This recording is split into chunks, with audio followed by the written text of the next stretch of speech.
O Allah, you the initiator of the heavens and the earth, the knower of the seen and unseen world, the Rabb of everything and its proprietor, I testify that there is no true God except you. I seek refuge with you against my own evil and against the evil of Satan and against committing a sin against myself or against any Muslim. This is yet another supplication that one starts off his day with. Again, this is actually acknowledgement of the fact that Allah is the only true God who deserves to be worshipped. So we are calling Allah, O Allah, the initiator of the heavens and the earth. You see, to initiate something is different from creating it.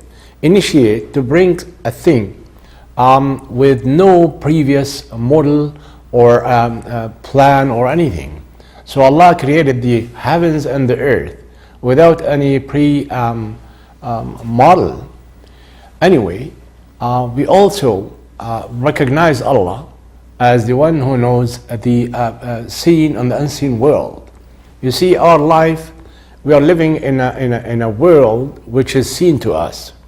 But the world that we cannot see, we cannot hear, this is a different world. As far as Allah is concerned, He knows both worlds, because nothing obstructs His vision. You see, when we say Allah is the one who knows the seen and the unseen, for instance, to make it clearer actually, we know that Allah does exist. We don't see Him. He is in the unseen world. Okay? The things that we see, tangible things to us, this is the seen world. But whatever goes beyond this, we cannot see. Even though, for instance, we'll be in a room like this, what is unseen to us, this is a different world. In other words, we cannot see what is outside this studio or outside this room or space. You see, when we are admitting this fact because Allah calls Himself the knower of the seen and unseen world, because He is the proprietor and the Rabb of everything. By the way, you may notice that I use the term Rabb. I don't use the term Lord. Using the term Lord, it's wrong actually, because it's, first of all, it's biblical term. Second, as we know, Christians call Jesus as a Lord. Okay, as far as Allah is concerned, He's not Lord, because if you look it up in the dictionary, you find it, the meaning of the definition of a Lord very limited: proprietor, landowner, and master, or something like that. But the Rabb is the one who brings everything into existence. The Rabb is the proprietor. The Rabb is the one who gives life. The Rabb is the one who causes death, and so on and so forth. That's why I use this term Rabb, because it's impossible to find any word in English, or any, for that matter, for any other language, that is really to give the full definition of this term Rabb. So we are actually calling Him by the fact that He is the Rabb of everything. In other words, He is the proprietor of everything. He is the creator of everything. He is the actually the sustainer of everything. So when we say that, we admit this fact, and it is to our benefit when we call Allah by His rububiyyah, Rabbhood, if I may use this term.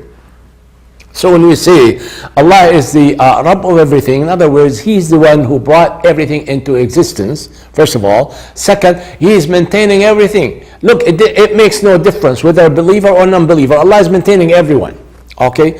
Believers and disbelievers alike. Yeah, and as we can see around us, because the majority of humankind are unbelievers, yet He is still maintaining them, giving them health, wealth, and everything.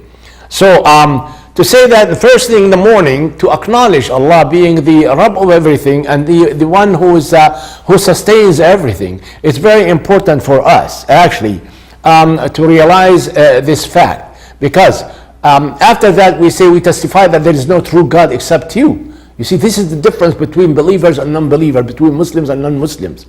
We believe that Allah is the only true God who has no partners. No partners at all. No sons, no spouse, nothing. Because, in the first place, Allah, when He created, before he brought the heavens and the earth into existence, there was no one with Him. And He's still the same. He has no partner. Because for the simple fact that Allah stands in need of none of His creatures. You see, Allah did not bring the whole universe to benefit Himself or to give Himself more power. No, none whatsoever. Because Allah brought the whole thing for one fact, in order to be worshipped by His creatures. And that's why, again, when He says, وَمَا خَلَقْتُ الْجِنَّ وَالْإِنسَ إِلَّا لِيَعْبُدُونَ, I create jinn and men only to worship me. This is the only fact, or reason for that matter, that Allah brought the whole universe into existence in order to be recognized as the only true God. So when we say, La ilaha illa, and there's no true God except you, it means there's no God who deserves to be worshipped except you. And this is to us actually, when we admit this, Allah loves that. So in other words, if you want Allah to be pleased with you and accept your good deeds, you have first and foremost to make sure that this is the base of Islam. La ilaha illallah. This is the base of Islam. This is the kalima. In other words, if anyone wants to become a Muslim, to convert to Islam, he must acknowledge this fact that Allah is the only true God. That's why you say, Ashhadu, I testify that there's no true God except Allah. Okay? In other words, when one says, I testify, that means I believe. I believe in this fact that Allah is the only true God who deserves to be worshipped. That's one thing. Then after one of us acknowledge this fact, then now we seek the protection of Allah. That's why we say, Oh Allah, I seek refuge against my own evil. And that means when I say I without the help of Allah, I cannot really ward off evil from myself. I cannot actually protect myself. That's why we seek Allah's refuge against evil things that we actually commit ourselves, or we harm others with it. So in other words, we live, although Allah sustains us, but again, we still need His protection. And His protection is to be sought. You see? That's why we say, I seek refuge with you, Allah, against the evil of my own self, and against committing any evil, and against the evil of Satan that he might affect me. I hope I made this clear. Inshallah, next time I'll be talking about another supplication, which is to be repeated every morning. Until then, Assalamu alaikum wa rahmatullahi wa barakatuh.